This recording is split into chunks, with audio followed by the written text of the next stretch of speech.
अस्सलाम वालेकुम, नमस्कार, सत श्री अकाल एंड गुड इवनिंग। दोस्तों कैसे हैं आप? आई डू होप आप सब अच्छे होंगे जी। और आजकल यूके ਦੇ ਵਿੱਚ ठंड काफ़ी पै रही है। क्रिसमस का टाइम है। मोस्ट ऑफ द टाइम तो क्रिसमस के दिनों में स्नो पड़ती होती थी कुछ साल पहले जो है, लेकिन चूंकि क्लाइमेट चेंज, दुनिया चेंज हो रही है, सो अभी इस क्रिसमस पे मुझे लग तो नहीं रहा कि स्नो पड़ेगी। बहरहाल आज का जो हमारा टॉपिक है जी, जिसमें मैं बात करना चाह रहा हूँ, वो है असाइलम के हवाले से। जिस वक्त आप असाइलम क्लेम करते हैं तो एक बड़ा एक अहम एक एलिमेंट होता है जिसको कहा जाता है पर्सनल स्टेटमेंट। जो है उसको उसको पर्सनल स्टेटमेंट का देना। एप्लीकेशन जब आप इनिशियल स्टेज के ऊपर, जब आपको एआरसी कार्ड के लिए बेसिक जो फर्स्ट टाइम जब आप असाइलम क्लेम करते हैं, उस वक्त तो वो सिर्फ और सिर्फ आपसे एक बेसिक सा एक इंटरव्यू लेते हैं। लेकिन क्या आप उस वक्त भी अपनी पर्सनल स्टेटमेंट दे सकते हैं? द आंसर इज यस, बिल्कुल। अगर आप चाहें तो बहुत से लोग शाय होते हैं, जो शायद सम टाइम पहली जो असाइलम है वहाँ पे चीज़ें शायद खुल के बयान नहीं कर पाते। सो उस वजह से भी मैं समझता हूँ कि शायद आपको पर्सनल स्टेटमेंट जो है वो आप उस वक्त भी दे सकते हैं। अदरवाइज जो है, जब आपको स्क्रीनिंग का मौका मिलता है तब भी आप अपनी पर्सनल स्टेटमेंट दे सकते हैं। लेकिन ये पर्सनल स्टेटमेंट होती क्या है, ये एक बड़ा एक अहम चीज़ है। पर्सनल विटनेस स्टेटमेंट उसको कहा जाता है जिस वक्त कोई शख्स जो है, जब असाइलम को क्लेम करता है और उस वक्त वो अपनी जो एक स्टोरी होती है, जो उसका एक बयान होता है, वो जो है होम ऑफिस के आगे रखता है कि जी के ऐसी क्या रीजंस हुई कि जी के उसको असाइलम जो है वो क्लेम करना पड़ा। आज मैं उसी के ऊपर जो है आपको यहाँ पे एक इंफॉर्मेशन, बेसिक इंफॉर्मेशन जिसको मैं कहूँगा, मैं वो दूंगा। It's not a legal advice. और अगर आप ने असाइलम क्लेम किया हुआ है या आप असाइलम क्लेम करने वाले हैं, सो उसके लिए the always best thing is कि आप अपने लोकल वकील के पास जाके, आप अपने एडवाइजर्स के पास जाके, आप अपनी लीगल एड जो एजेंसीज हैं या लीगल एड के जो भी आपकी सिचुएशन होती है, इस ऑल डिपेंड्स के जी कि आपके सर्कमस्टांसिस क्या है। लेकिन यह है कि प्रॉपर लीगल एडवाइस लेके फिर अपना जो जो भी क्लेम है आपका, उसको फाइल करें। उसकी वजह यह है कि बहुत से लोग जो हैं वो पहले असाइलम क्लेम कर लेते हैं, बाद में कहते हैं जी साढ़े को गलती हो गई, हम असाइलम क्लेम नहीं करना चाहते थे, हमें फ़लाँ बंदे ने मशवरा दिया, हमने असाइलम क्लेम कर दिया, हमसे ये गलती हो गई असाइलम करके, हमें शायद असाइलम नहीं करना चाहिए था, हम यूरोप जाना चाह रहे थे, हम ये करना चाह रहे थे, हम वो करना चाह रहे थे। सो अक्सर लोग जो हैं वो पछताते हैं। सो इस वजह से आप असाइलम अगर करें तो अपना अपने सरकमस्टांसिस, अपनी सिचुएशन, अपने हालात देख के आपको फिर असाइलम जो है वो करना चाहिए। सो हम अब आते हैं जी कि personal statement in asylum application जो है वो क्या होती है। सो उसमें बहुत से जो है चीज़ें जो है वो इम्पोर्टेंट होती हैं। नंबर एक ये है कि फर्स्ट टाइम यूर थ्रेटन जो है वो एक बड़ा इम्पोर्टेंट एक एलिमेंट होता है कि आपको फर्स्ट टाइम जो है वो थ्रेट कब मिला। आपने असाइलम का जब क्लेम फाइल करते हैं, क्या आज मैं उस पर बात नहीं करूँगा कि आप स्टूडेंट वीज़ा पे आए तो आपने कितनी देर बाद असाइलम क्लेम किया, आप विजिटर वीज़ा पे आए तब आपने कितनी देर बाद असाइलम क्लेम किया, आप वर्क वीज़ा पे आए तब आपने असाइलम क्यों क्लेम किया, आप मैरिज वीज़ा पे आए फिर आपने असाइलम क्यों क्लेम किया, आप डोमेस्टिक वायलेंस की तरफ क्यों नहीं गए। सो इसलिए हर केस में जो है एक डिफरेंट सिनेरियो है, सीन है।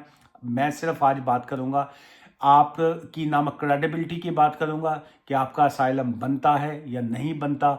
आज आज उस टॉपिक का ये वाला टॉपिक नहीं है। आज का टॉपिक है कि जब आपने आपने असाइलम क्लेम किया तो आपकी जो पर्सनल स्टेटमेंट है उसमें क्या चीज़ें जो हैं वो आपको मेंशन करनी चाहिए। सो एक तो आ गया कि आपको फर्स्ट टाइम जो है थ्रेट जो थी, धमकी जो थी, वो कब रिसीव हुई। ये एक पहला पॉइंट है असाइलम के केसेस में जो है। सो अब हम आते हैं 5W की तरफ जो है, जो इस असाइलम केस में जो है वो मैटर करते हैं। पहला W क्या आएगा? हु। WHO, हु, कौन, कि वो कौन है जिसके खिलाफ आपने असाइलम क्लेम किया है। वो कौन है?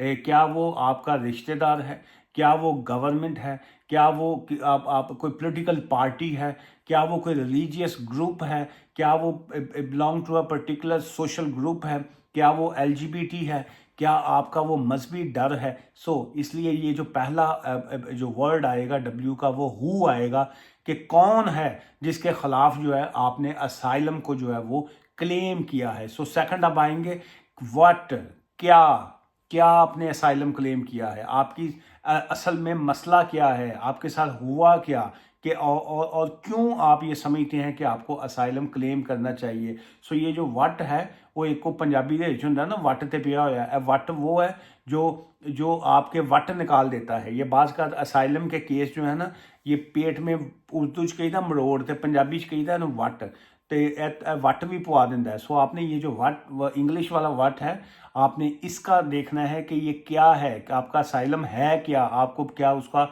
कॉन्सेप्ट आपको क्लियर भी है कि नहीं कि आप क्या असाइलम क्लेम कर रहे हैं। अच्छा, फिर उसके बाद ये है एक वेयर, कहाँ, ये कहाँ पे आपको थ्रेट मिला था। ये सारी इसकी जो बेस मैंने आपको पहली लाइन बताई है, first time you got a threaten from other party, जो है आपको धमकी मिली, आपको एक खौफ है, फियर ऑफ परसिक्यूशन है, आपको डर है कि जी कि आप पोलिटिकली तौर पे, आपके मज़हब की बेस पे, आपके और मुख्तलिफ चीज़ों की बेस पे आपकी जान को ख़तरा है, जो आपकी पुलिस, आपकी गवर्नमेंट, आपकी अथॉरिटी आपको प्रोटेक्शन देने में फेल है। आप एक सिटी में रहते हुए प्रोटेक्शन नहीं ले सकते, आप एक सूबे को छोड़ के दूसरे सूबे में भी जाएं तो आपका दुश्मन जो है वो काफ़ी ताकतवर है, और जो आपके जो सरकारी हल्का अहबाब हैं, जो आपकी सरकार है, वहाँ से भी आपको कोई उम्मीद नहीं है कि वो आपको प्रोटेक्शन दे, क्योंकि सरकार ही आपकी जान लेना चाहती है। सो बेसिकली ये असाइलम का कॉन्सेप्ट टेक्निकली तौर पे ऐसा आ जाता है। ये नहीं कि जी मैंने फ़लाँ को कर्जा लिया, मैंने उससे पैसे लेने थे, तो उससे मैंने लोन लेके आ गया, तो वो मेरे पैसे नहीं मैं दे रहा हूँ, तो वो मेरी अब जान के पीछे पड़ा है।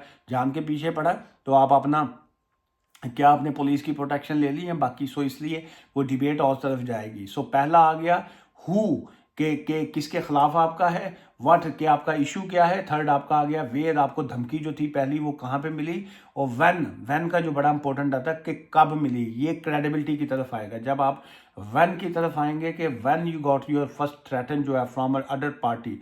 व्हेन कब मिली आपको, कि आप स्टूडेंट वीज़ा लिया उससे पहले मिली, आपको स्टूडेंट में वीज़ा मिलने के बाद मिली, आपको यूके आने के बाद जब आपको पता चला आपके पास यूनिवर्सिटी की फ़ीस नहीं है, तब आपको फील हुआ कि जी कि मुझे तो असाइलम करना चाहिए, मेरी जान को ख़तरा है। या आप को जब वर्क वीज़ा लेना था, आपने 15-20 हज़ार पाउंड दे के आपने वीज़ा ले लिया, अब यूके पहुंच के देखा कि ना जॉब है ना कुछ हो रहे, इतने तो कुछ भी नहीं पिया होया। सो अब आपने डिसाइड कर लिया कि मैंने असाइलम करना है। सो आपको यहाँ पे किसी भी केस में जिस वक्त आप असाइलम करेंगे, वो पहला यही पॉइंट आएगा, who, what, when and why.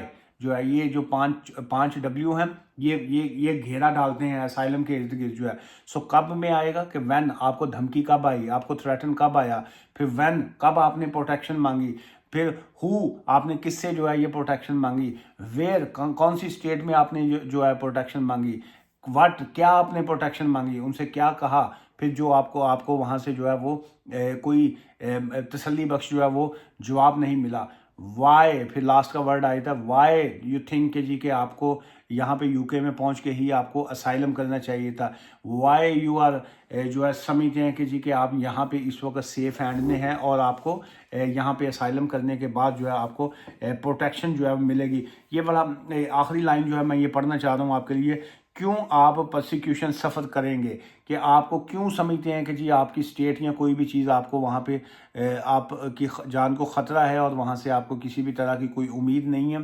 सो इसलिए जो है आप समझते हैं कि यूके जो है आपको प्रोटेक्शन दे, और अगर आप वापस चले जाते हैं तो कौन कौन सी अथॉरिटी, कौन कौन सी गवर्नमेंट कहाँ पे और क्यों आपको वो जो है हिफाजत में नहीं रख सकते, क्यों आपके ख़िलाफ़ जो है इस तरह का वो टॉर्चर करेंगे। So if you return to your country, why you think you are not safe in your home country, जहाँ पे आप पैदा हुए, जहाँ पे आप बड़े हुए, जहाँ पे आपका फैमिली रहती है, जहाँ पे आपका ख़ानदान रहता है, जहाँ पे आपके दोस्तों अहबाब रहते हैं, रिश्तेदार हैं, वहाँ पे आप क्यों समझते हैं कि आप सेफ और नहीं है। सो इसलिए ये जो पर्सनल स्टेटमेंट आती है इसकी एक जैसे आप ABCDE लिखेंगे, उसके बाद आप LMN नहीं ये लिख सकते। आपको एक उसकी एक तरतीब एक होती है, उसी की तरफ जाना पड़ता है। ABCD और ये पूरी Z तक जो जाती है। सो इसी तरह आप ये नहीं कह सकते कि 1 2 3 8 9 17 18 25 30, नहीं, आपको पूरी की पूरी तरतीब में रहना पड़ता है। 1 2 3 4 5 6 7 8 9 10। सो इसी तरह जो है ये असाइलम की जब आप विटनेस स्टेटमेंट देते हैं तब आपने एक तरतीब जो होती है वो बड़ी इंपॉर्टेंट होती है। क्यों आप यूके में आए, क्यों आपने असाइलम क्लेम किया, आपकी जो है ये बाकी ये चीज़ें जो है ये रेलिवेंट आपके हैं कि नहीं। सो ये थी जी आज की basic information regarding a personal statement in the case of asylum. Again आज की इस वीडियो से इजाज़त लेने से पहले, it's not a legal advice, मैं सिर्फ आपको नॉलेज शेयरिंग जो है वो मैं कर रहा हूँ। क्रिसमस की आगे हॉलीडेज़ हैं जी, न्यू ईयर की हॉलीडेज़ हैं, ऑफिस हमारा बंद रहेगा अब। और जो 2 या 3 जनवरी तक तो वैसे ही ऑफिस बंद है, उसके बाद फिर वीकेंड आ जाएगा। 6 जनवरी से जो है ऑफिस अपॉइंटमेंट्स जो हैं वो दोबारा से बहाल हो जाएंगी। लेकिन मीन वाइल जो है अर्जेंसी के केसेस में या बाज़ का किसी पे कोई मुश्किल आ जाती है तो हमारा हेल्पलाइन वाला नंबर बिल्कुल ऑन है। और ऑफिस अपॉइंटमेंट 6 जनवरी के बाद है, लेकिन फ़ोन अपॉइंटमेंट्स जो हैं वो कंटिन्यूसली चलती रहेंगी। हमसे रब्ता करना चाहें फ़ोन कंसल्टेशन के लिए तो जो बिल्कुल जो है वो नॉर्मल रूटीन में जो है फ़ोन कंसल्टेशन अवेलेबल है। दुआ में याद रखिएगा। Take care, bye for now.